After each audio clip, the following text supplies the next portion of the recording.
This is the 217 Recovery Podcast with Corey Winfield. Corey, I thank you for worshiping this way. It's coming from your heart. I've given you the tools to sing many different ways. Even your Bruce Springsteen's on point when you're not singing karaoke versions on the podcast. I know, 'cause I gave you the voice. And co-host Marney Winfield. So that makes it even more frustrating because I want to just turn around and be like, everybody, he really is here for a good reason and a pure and honest and godly purpose. Amen. Amen. Amen to that. It is the 21st of January, 2023. My name is Corey Winfield. My name's Marney Winfield. Yeah, that was me singing. And I actually said I would never play that open again. You did say that. But we got plans tomorrow. Yeah. We're going to go to the place where people worship Jesus. Yeah. And we're going to say hi to those people. And I don't know. I probably won't sing as good as I do. And the backstory to that is when I go to church and they're singing songs, I find that it's better to sing them sometimes with my vocal ability as a Bruce Springsteen, or drop a little country on it and just sing it in my own voice, my own, like I don't have to sing along with all those other people. No, you don't. And you get embarrassed because you think people can hear me. No, it's not that. I think people think that you're mocking the worship, which you're not. And since when do we care about what other people think? Oh, that's true. That's true.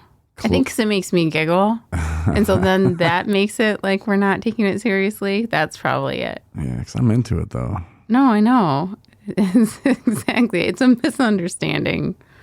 So. Yeah.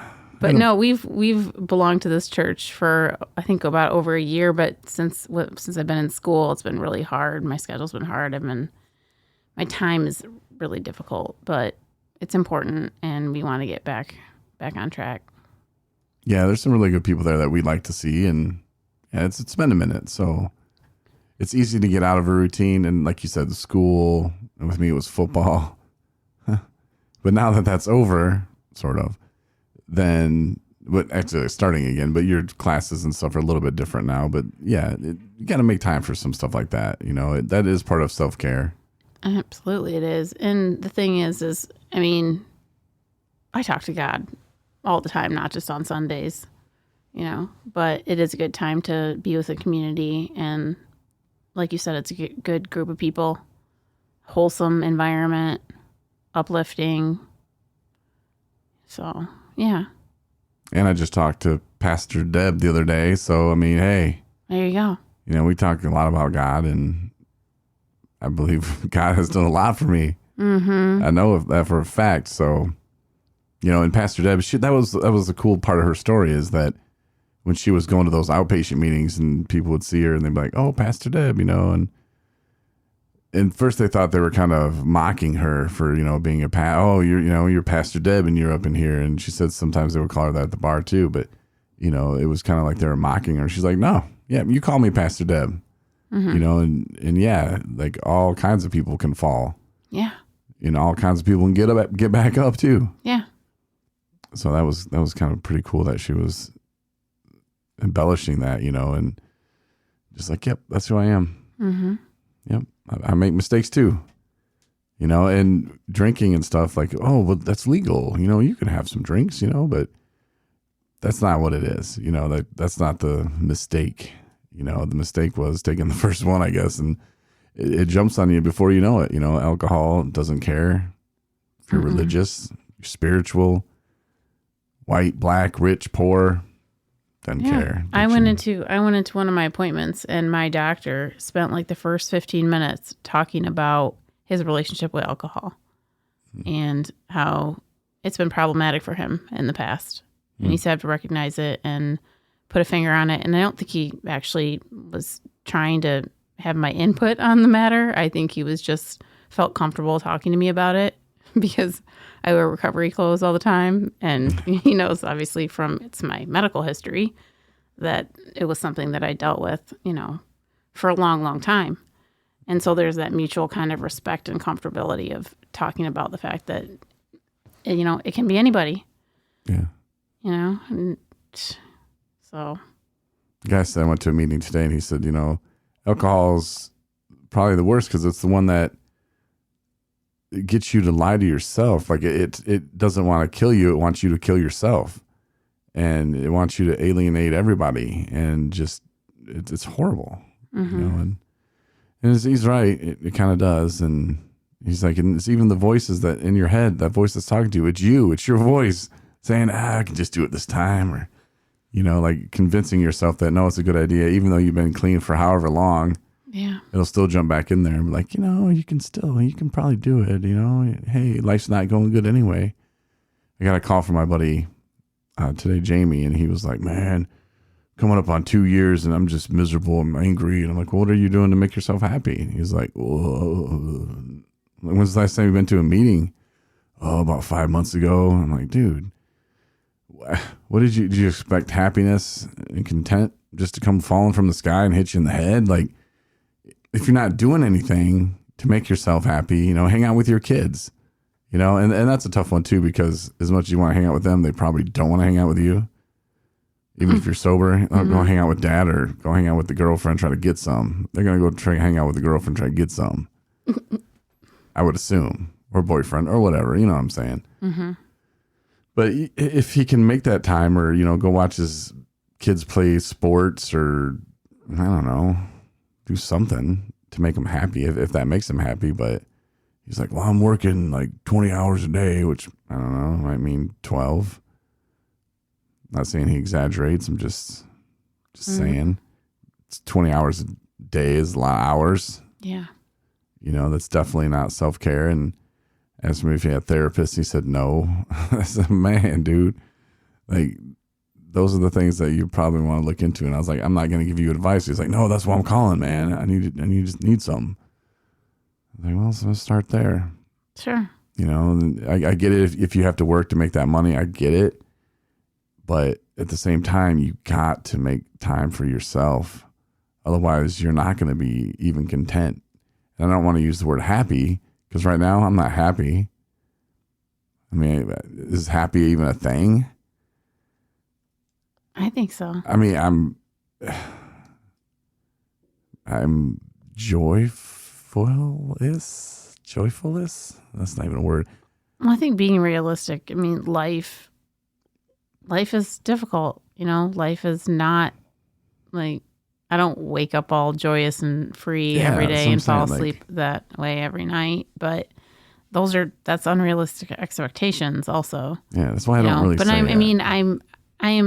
I'm pleased with my life. Like I enjoy my life. I'm happy. I'm happy in my life. I'm happy in my life, but I'm not happy. Like I used to say that all the time, and I hear a lot of people, I just want to be happy. I used to say that. I just want to be happy. Well, what does that even mean? You can't be happy all the time. You'd be a lunatic. They'd throw you in the nut ward. Right. Or I'm sorry, I didn't mean to say that. Right. The ward where people look for nuts. The mental hospital is what I meant. But I'm saying they'd be like, this guy's happy all the damn time. What do you want, man? Like, what are you doing? And life wouldn't even be fun if you're happy all the time. Mm-hmm. We went through the darkness so we could see the light. Sure. Now we see it and we appreciate what we have. I guess that's the word. I appreciate what I have, and I appreciate life.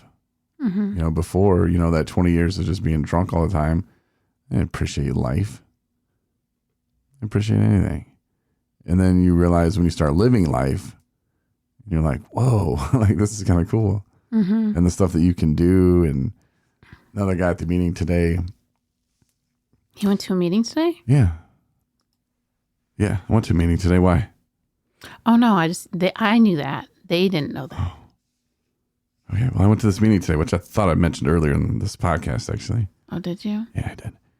And the guy was talking about he had like 18 months or something. But anyway, he woke up and he remembered the times when he would wake up and he would be sick and he'd have to go drink immediately. Mm-hmm. And he was laying there and he's like, I don't have to do that today. He's like, what time's the meeting? And he found the one that I was at. Well, not the one that I was at. He just found the meeting and I just happened to be there. Mm-hmm. But he wasn't looking for me or anything. He just went to the meeting. Okay. All right.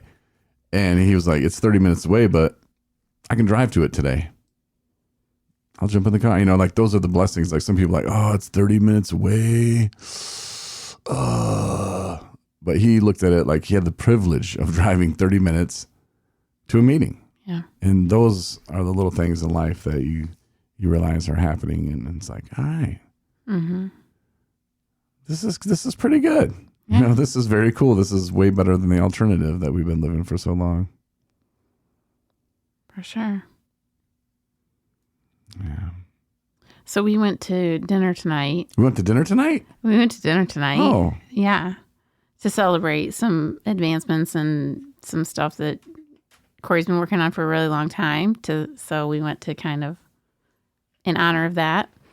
And we went to Margaritaville. That's the name of the restaurant. Oh. And they serve margaritas there. Huge, huge margaritas. I think it's called Margarita Grill. Is it? Yeah. Oh, so it's a take on margarita. Okay. Yeah, because Margaritaville would be weird for a Mexican restaurant. That makes sense. Just throwing it out there. Correction. Just Yes. throwing it out there. Not that you're wrong. I'm just saying. I was incorrect. Okay. You can bask in it if you want. Yeah, I didn't even think about that. No. Not one time. Anyway, I just noticed because they're like really fancy, you know, beautiful, all different colors, whatever drinks, and I'm looking over at the tables and every person had one of those in front of them, and the only thing I could think was, I wonder who's driving home, which is a terrible thing to think that because like they're pretty big drinks, right? You know. So I don't know. It just occurred to me. They're also there for who knows how long, dining and enjoying their meal with their beverage, you know, because normal people do that. They'll go in and have one margarita with their meal and that'll be it. Their $15 margarita or whatever. Yeah, I didn't even notice them. I don't know. I remember that one time we went to a restaurant with my mom and stepdad. I don't know, it was a couple years ago now. But I remember when we were there, I think we showed up later or something, but I remember looking over and I think we both talked about it. I was like, man, that guy's having a beer with his taco. Like, why would you do that? Like, that's so stupid. Like, just to drink one beer, like that's a waste of money. And I think you kind of agreed and you're like, yeah, that's dumb. But I don't know, like I didn't even, like I noticed the name of the restaurant, but I don't know, like I didn't think about drinking at all. I just thought, no. I didn't see anybody's. I don't know. Maybe I'm oblivious. I guess. I noticed it because I think it's refreshing to see people who actually are normal drinkers. You know what I mean? Because I have this negative connection to alcohol, all alcohol, you know, and it doesn't have to be that way, you know. So that was kind of a reminder that people can enjoy themselves and not get drunk. That's a thing. Yeah, some people. It's a real thing. Me. It's not me. No, definitely not me. Pill. There's no shot. There's nothing's gonna make me be able to drink like that anymore. Right. Like I've accepted it, and life gets better. So if you know somebody who's struggling, you know, maybe they're not accepting it. Hey, nothing you can do. You know, you can just wait for them to get help if they need it. But some people can. Some people can have a couple of beers and just be like cool with it. But me and Marney, we were like, no. Like, I don't even know if this half gallon's enough. Let me get 2 half gallons. I don't think that's going to be enough. I'm going to have to come back at some point. It was bad. It was real bad. But are you ready to have some fun? Sure. Tonight on the Intimacy Game. That's right. It's been a minute. It's Saturday night, and that means one thing. They're both gonna answer questions honestly. It's time for the Intimacy Game. Corey and Marney. Draw questions from the box, and we're gonna answer it honestly. Here on the Intimacy Game. It's time for the Intimacy Game. Haven't played this in a while, but it is Saturday night. Mm-hmm. And we're going to play the intimacy game, which I got as a gift for my 1-year anniversary of marriage to my wife, Marney Winfield. Yes. She gave it to me. Did you look at these already? Yes. Okay. I kind of cheated a little bit. I see. But they were the first two I drew, and I thought, oh, yeah, that makes sense. Okay. So we draw questions from this box. It's called the Intimacy Best Self Intimacy Game, and it's not about sex. Sometimes it might be, but we haven't really had many that were about sex. Mm-mm. But they're just about being intimate with your loved ones. So these are questions that you can ask your loved one, play along with whatever, Mm-hmm. and see what your answers are. All right. Marnie and I, we're going to play right now. Okay. You can go first. Okay. So, Corey. Yes. If you were given $1 million Million. that you had to spend in 1 week, how would you spend it? On you, my love. Aw. I'm going to buy you a couple. Well, it depends. Like in California, that wouldn't even buy you half a house. Hell, Right. in Traverse City, that probably won't buy you a house. Yeah. Yeah, I'll buy you a house. That's my answer too. Yeah. I would buy a house. You buy you a house. I'd buy us a Or house. you buy us a house. Yeah. Buy us a house, and I would set up some sort of, well, I guess you can't do that. I want something, nothing. I'd just buy a house. That's it, $1 million house. Mm-hmm. How you gonna pay taxes on your $1 million house? All right, probably $750,000. Set up something to make it so we could keep the $1 million house, or $750,000 house. No, I'd figure out the tax thing later. Jesus is a big fan of mine. He'll make it happen. Man. I mean, I got the $1 million somehow. Yeah. Yeah. So that's what you would do too. Mm-hmm. Okay. My question. Is it important to you to live close to your family? Why or why not? Yes, it is important for me to live close to my family. Why? It didn't used to be, but Why not? it's become important to me to live close to my family because, at this point, like especially at this juncture of my life, I've recognized that, as the time that I missed out on spending with them when I was in my active addiction, I'm not making up for it, but I'm actually just embracing the fact that those relationships are there now, and that, like, my mom, she's my best friend. Like, I go and get my nails done with my mom, and I share with her everything.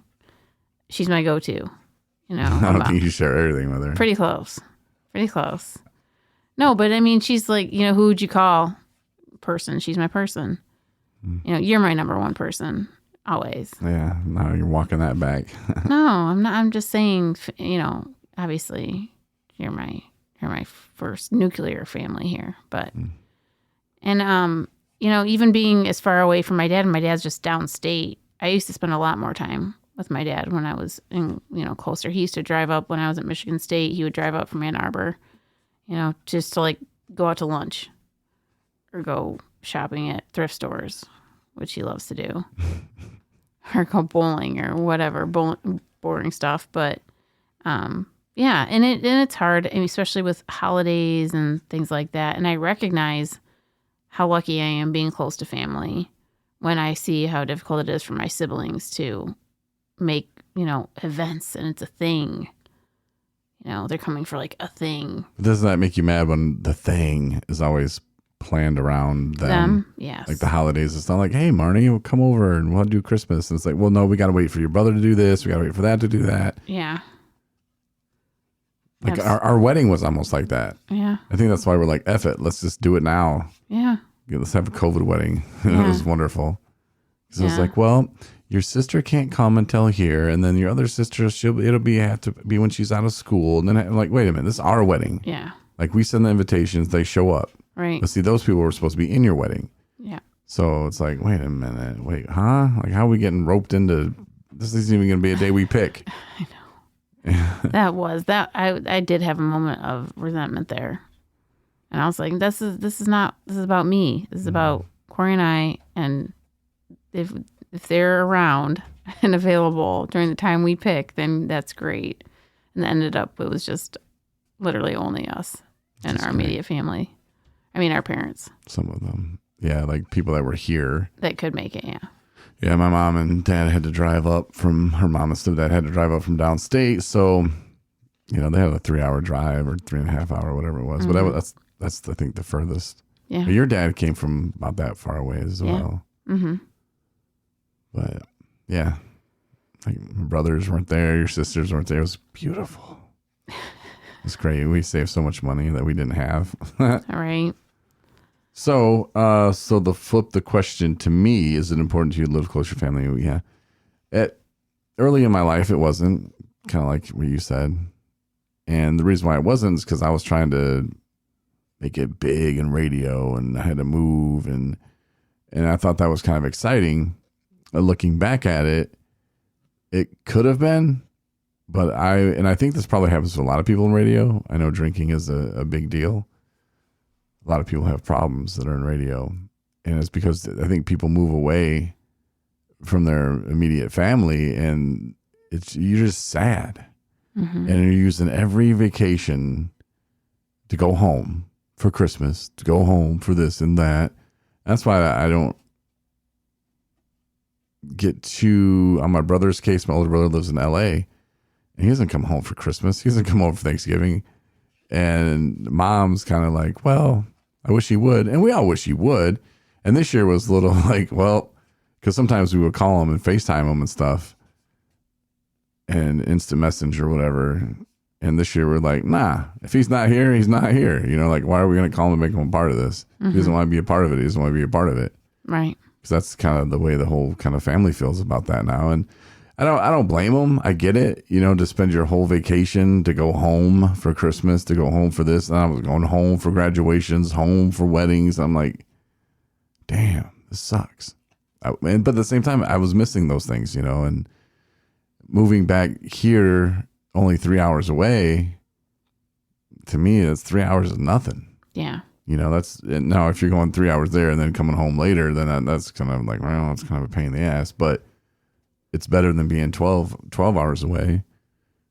Oh yeah. Or 17 or 18 hours away. It's way easier than that. So I don't look at even being 3 hours as that far. No, we're lucky enough to be able to schedule, even if it's just for one overnight. You could make it there and back and do a trip, a day trip. It would be a long day.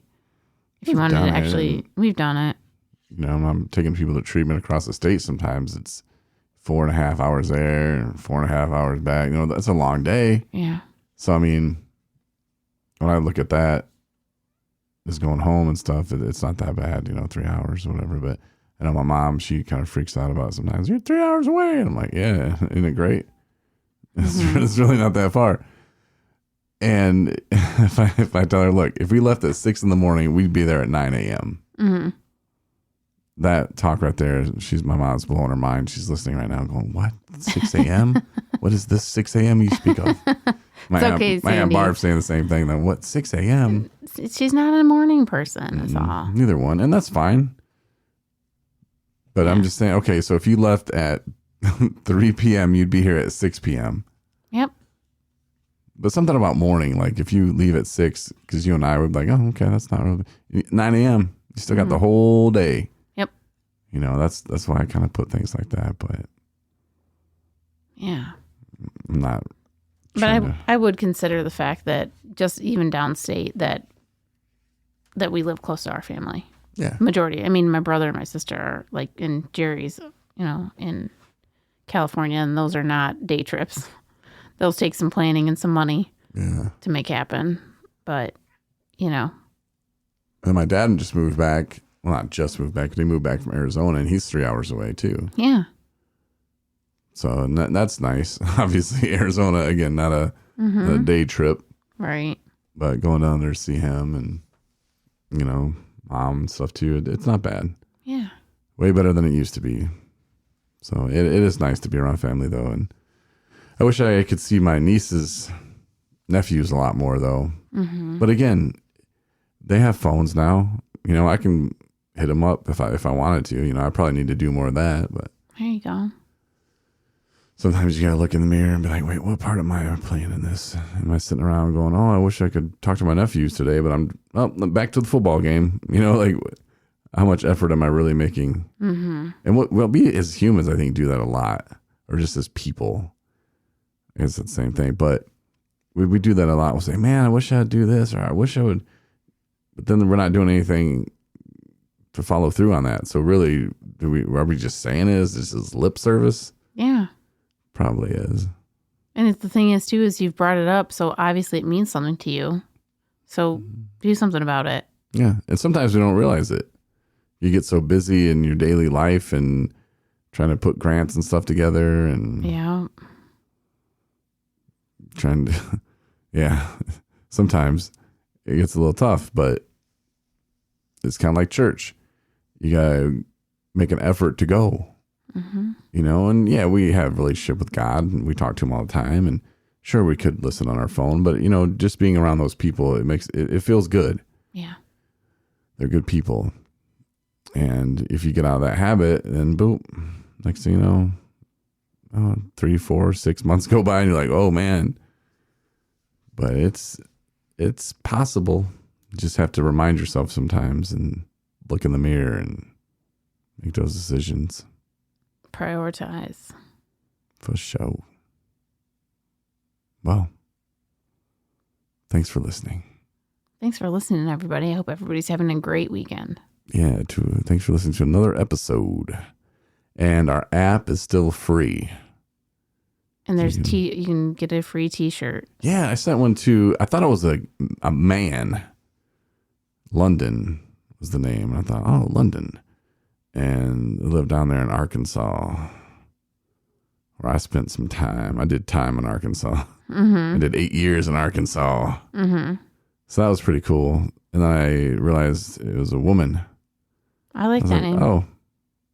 But yeah, thanks for listening. And I hope your recovery is going well. Maybe somebody else, I don't know if that person's in recovery, but maybe they listened because they like hearing me sing in the intros. I don't know. That could be it. It was a lot of singing today. But they took the time to fill out the form to win a free shirt, so I sent them. Yeah. And this is a little secret. Everybody who fills out a form gets a shirt. So fill out the form and get a shirt. Again, I just think somebody's going to listen to the podcast and they think, man, I like the podcast or whatever. Or I just want a free shirt, whatever. If they take the time to fill out the form, I'll send them one. It costs us like $3 or $4. Whatever, man. Mm-hmm. We hand pressed it. We made it. Yep. Blood, sweat, and tears. Yep. It wasn't made in some sweatshop. No, we did it all. So, except we didn't like actually physically make the shirt. We bought the shirt, which was probably made in a sweatshop. So, but our logo on it, like we had to do that. We printed it out. We did it anyway. There was some time and effort went into it. So. Yes, some manual labor went into making the shirt. Mm-hmm. So enjoy it. And it might have a cat hair or two in it. I don't know. That's just love. Some. Yeah. That's just extra for you. Yeah, a little Nico hair. Or a little man Hudson, brand new kitty cat. Yeah, his hair's not in anything yet. I know. We just got him. But he's so cute. He was in here somewhere, wasn't he? He is in here now. He's down there, man in the front door, sort of. He's sleeping by the lights. Yeah. He was doing he doesn't meow very much, which I think is odd. But he was sitting outside your door, and I'm like, did you learn that from watching these other two monsters meow to get what they want? But he was all by himself sitting outside your door. Yeah, it was cute. I'm glad you let him in so he could just sit over there by the lights. Yeah. Well, thanks for listening, though. Yeah, back to that. 217recovery.com. Sign up to win your shirt. There's also a link on our app if you have it. And if you're looking for the app, you can go to our website and there's a link there. If you're on your phone, just go. There's an app store link. If you're just searching for it in your app store, 217 Recovery Podcast is what you have to put in. At least I know for that for Apple. I think Google, maybe it's just 217 Recovery. I don't know. But you'll find us. You'll find it. Yeah. Enjoy it. Yeah. Have a good one, and we'll talk to you, at least I'll talk to you, on Tuesday. Good night. Thanks for listening to the 217 Recovery Podcast. We hope you come back for our next episode.